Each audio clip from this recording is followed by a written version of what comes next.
Today's Cowboys Report is sponsored by RexMD. They are FDA approved and the most trusted leader in men's telehealth. If you sometimes lack confidence in the bedroom, or you've had those nights where maybe you're too nervous or had too much to drink, RexMD makes generic and branded Viagra or Cialis to make it easy to get as well. 90% off, a fantastic deal. Only $2 per dosage when you go to rexmd.com/chat. More on them later on in today's show. But some super chats to get us started with here from Mark, my guy. Was it the Giants were missing receiver 1 and 2 and DBs? Glad we beat the Giants, but tired of our receivers leaping for balls and overthrown balls from Dak.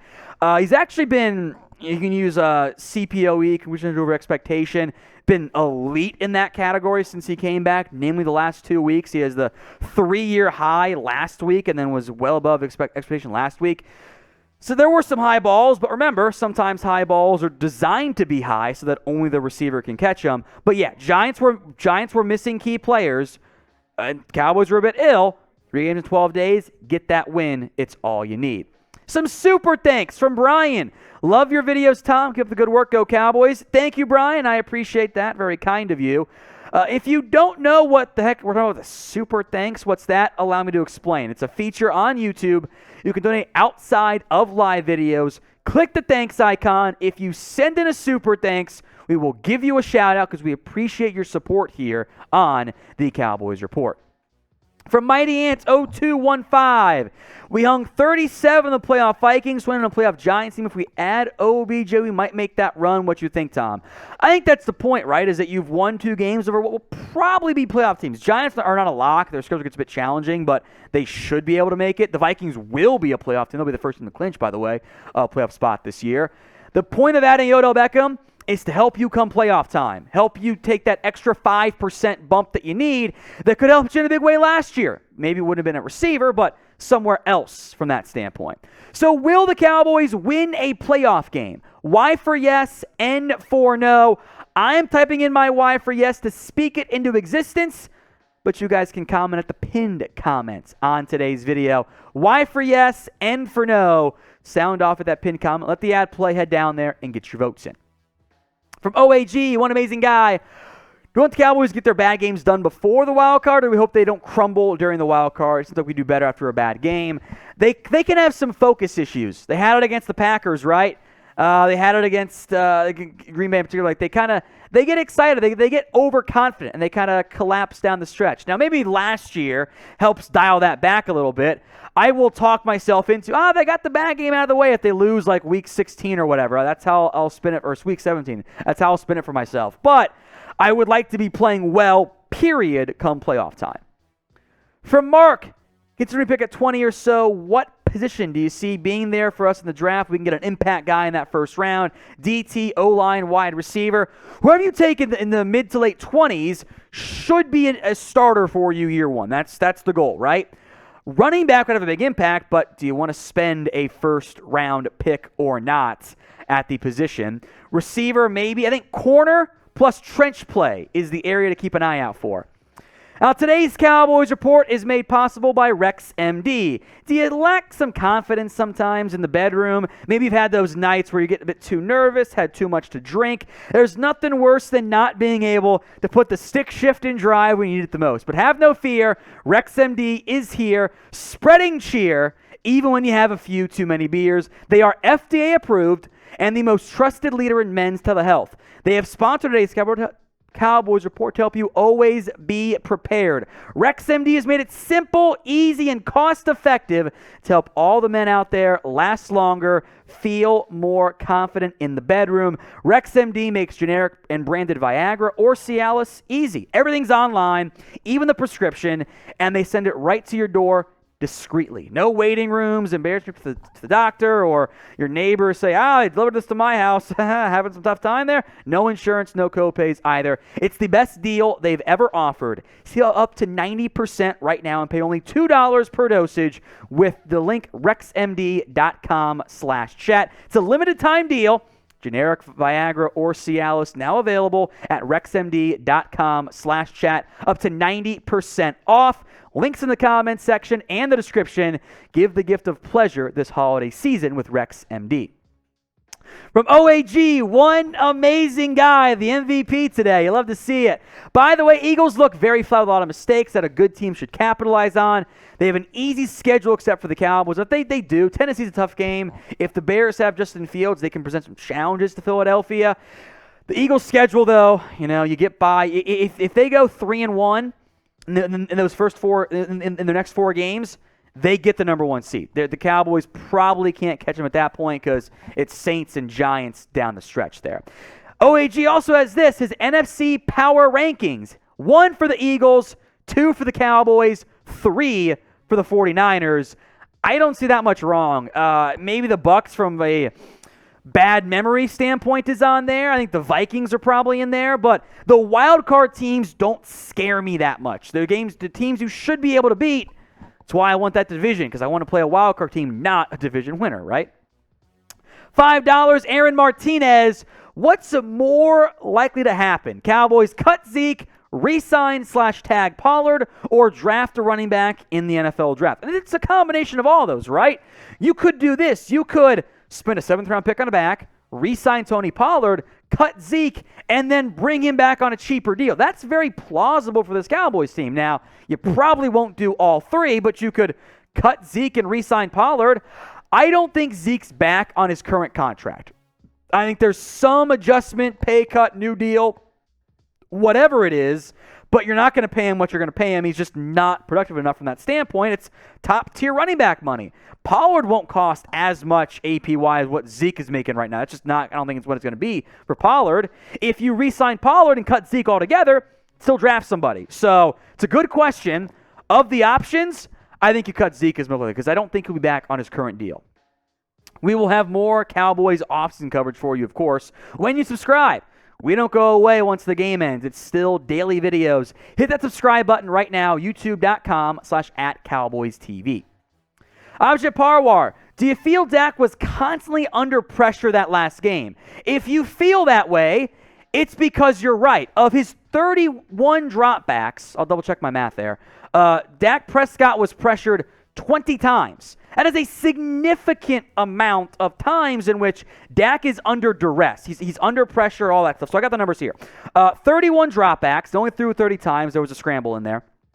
He was under pressure 20 times. They blitzed him a lot. They blitzed him on 19 of his 31 dropbacks. By the way, he was 13 of 18 for 160 yards and touchdown on those dropbacks when blitzed. It's where he got pressure without being blitzed that, like most quarterbacks, wasn't nearly as good, but he was under pressure consistently. And that's the big argument of why sacks are a quarterback stat. Under pressure, 20 out of 31 times. It's a massive figure. 0 sacks, one of which was a free play, and Dak somehow made a miss. That was impressive from Dak. From Mark, did Jeremy Manscaped with his Little Bo Peep outfit, I think we signed Odell? Who's our biggest threat in the NFC for a playoff run? How's the family? Did you Manscaped, Jeremy? He says yes, he did. I think they do get Odell. Not guaranteed, but I think so. Biggest threat? It's Philly. Philly's the best team right now in the NFC. Now, if you beat them, we have that conversation again, but right now they're the best team. Family's doing great, by the way. Everyone's doing well. Thank you, Mark. $80 from one amazing guy. Last one, I gotta go. If you're on the blue, make sure not to forget the ball with Manscaped. I like that one. He also says, great show, guys. See you Sunday. Go Cowboys. If you're watching live, spam OAG in the comment section, or if you're on demand, he was the MVP today. Big ups to you, my friend. And the whipped cream pie for Jeremy will be happening as well. From Alex the Sniper, why isn't Turpin used on offense? Long story short is they don't trust him to be a full-time receiver. He's fast, and that's kind of it in terms of what they trust him to do. I call him a package player, where there are packages for him right now, but that doesn't mean he is a full-time receiver. He's also very slight and tiny and small. That's why. I'm not saying I agree with it, but those are the reasons why. Grade the job the offensive coaching staff has done for me. It's probably not going to be an A, despite the fact that they've been really good since Dak came back. A, B, C, D, or F? Let me know in the comment section, A, B, C, D, or F. Brandon Grasso, I live in Philly, and all the local sports stations are saying the Niners are the Eagles' biggest threat. Total BS. Means we get to slap Jeremy for the $50 super chat. Brandon, update us quickly in the live chat. Who's getting slapped, me or Chug? Just put the name in there for the 50 piece. In the end, I think the Niners are a real threat. Don't get me wrong, any Niners fans watching. Given their own history, I think the rivalry aspect, both teams should probably say Cowboys, Eagles, say each other there. I think the Niners are third, though. And then Minnesota, as I will, I guess, disrespect the Minnesota Vikings from that standpoint. From Ruben, Beckham inside or outside? A little bit of both in the end. He can play both inside and outside. But remember, the Rams last year mostly used Beckham on the outside because they had Cooper Kupp in the slot. And CeeDee Lamb plays a lot of slot snaps for this team, as he should be playing. So I think the answer is a bit of both, but probably more on the outside when they're in those 3 receiver packages. From Jalen, Jeremy's favorite profile picture, do you think Zeke should and will take a pay cut next offseason, and could Pollard be the starter next year? I know that Zeke is getting the starts right now for you. Last 2 weeks, Pollard's played more snaps. He is your starter right now from a usage perspective, which is what matters in the end. I don't see Zeke staying at his current contract. It's too expensive. It's not a good value for what you get out of him. So I would say he is not back on his current contract, whether it's pay cut like Tank Lawrence or cut like Lyle Collins was. Garrison Smith, should Sam Williams start at defensive end? I don't hate it. Now, Dorrance Armstrong, especially as a pass rusher, has been really good this year. Now, he's kind of chased the sacks a little bit and hasn't been great as an edge setter.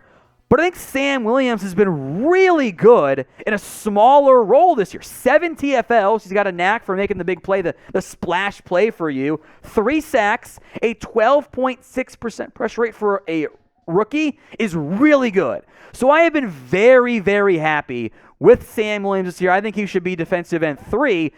Well, I guess 4 with Micah, Tank, Dorrance Armstrong. I'm putting Williams over Dante Fowler. And that's just me. But what do you guys think? Should he play over Dorrance Armstrong as the other starter with Micah being special, opposite Tank Lawrence? SW for Sam Williams or DA for Dorrance Armstrong? Dorrance has the sacks, but Sam might be a bit more consistent and admittedly a much smaller role.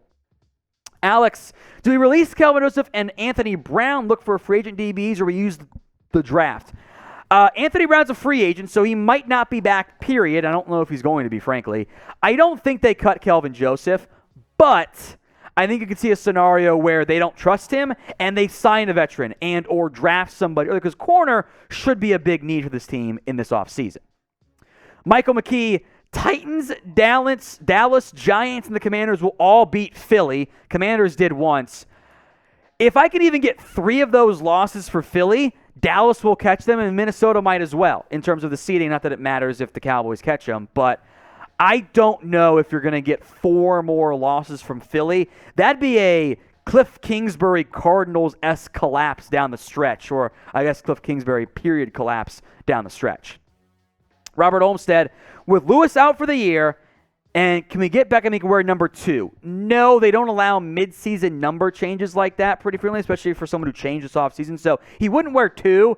He'd wear probably some number in the 80s, and it wouldn't look as good, but it'd be, whatever there. But no, he would not be wearing number 2. From Vince, can the Cowboys stay in that window for many years like the Chiefs? It's weird to say it because they haven't had anything resembling playoff success so far. And I think the Ravens fall in this category too. But if you have that young or even just franchise QB period, you're kind of always in that playoff contention window. I can't say Super Bowl window because you got to make it to a championship game before I can say that. But they are in that contender window, right? They've won a lot of games with Dak at quarterback when healthy. Of course, the 1 year hurts you. You've never been below 500 with healthy Dak. That should be valuable. Teams like the Ravens, the Bengals, I can't say they've not made the playoffs yet, but those teams with QBs should always do themselves in contention window. But the Chiefs are different because they've won a title, right? If your question was not answered, we got you guys covered. Hit me up on Twitter at WhatGoingDowny. My DMs are open. or free with any questions you have on the Dallas Cowboys or NFL draft, whatever. You name it, slide on in at What Going Downy.